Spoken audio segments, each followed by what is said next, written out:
शहर से दूर एक छोटे से गांव में एक पुरानी खंडहर जैसी हवेली थी। उस हवेली को लोग शापित हवेली कहते थे कि जो भी वहां गया वह कभी लौटकर नहीं आया। एक रात राज नाम का एक युवा लड़का अपने दोस्तों की चुनौती पर उस हवेली में जाने को तैयार हो गया। रात के ठीक 12 बजे, चांदनी रात थी। राज ने टॉर्च और एक लाठी लेकर हवेली के अंदर कदम रखा। जैसे ही उसने दरवाजा खोला, एक ठंडी हवा का झोंका आया और दरवाजा जोर से बंद हो गया। अंदर का सन्नाटा इतना भयानक था कि उसकी सांसें तेज हो गईं। हवेली के बड़े हॉल में एक पुरानी घड़ी थी जो 12 बजकर 15 मिनट पर अटक चुकी थी। हर जगह धूल, जालों और टूटे हुए फर्नीचर का ढेर था। राज ने हिम्मत करके सीढ़ियां चढ़नी शुरू कीं। ऊपर के कमरे से किसी के खींचकर चिल्लाने की आवाजें आ रही थीं।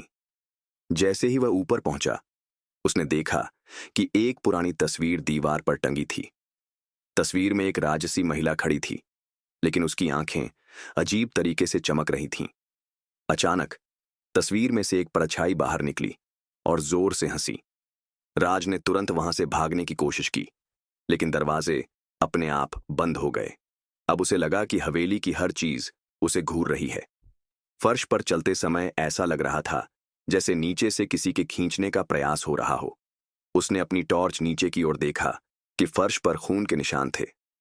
तभी एक आवाज आई, तुम यहां क्यों आए हो? राज ने पीछे मुड़कर देखा तो एक बूढ़ा आदमी खड़ा था। उसकी आंखें बिल्कुल सफेद थीं और उसकी आवाज भूतिया थी। राज ने डरते हुए कहा, मैं तो बस देखने आया था। बूढ़ा आदमी हंसने लगा और कहा, देख तो लिया, अब क्या बच पाओगे? अचानक हवेली हिलने लगी। राज ने भागने की कोशिश की, लेकिन उसके पैर किसी अदृश्य शक्ति ने जकड़ लिए। तभी एक महिला का भूत सामने आया। वह वही महिला थी जो तस्वीर में थी। उसने चीखते हुए कहा, तुमने मेरी शांति भंग की है, अब इसकी कीमत चुकानी होगी। राज ने हिम्मत जुटाई और चिल्लाया, मुझे जाने दो, मैंने कुछ नहीं किया। महिला ने जवाब दिया, अगर तुम्हें जान बचानी है तो उस घड़ी को ठीक करो।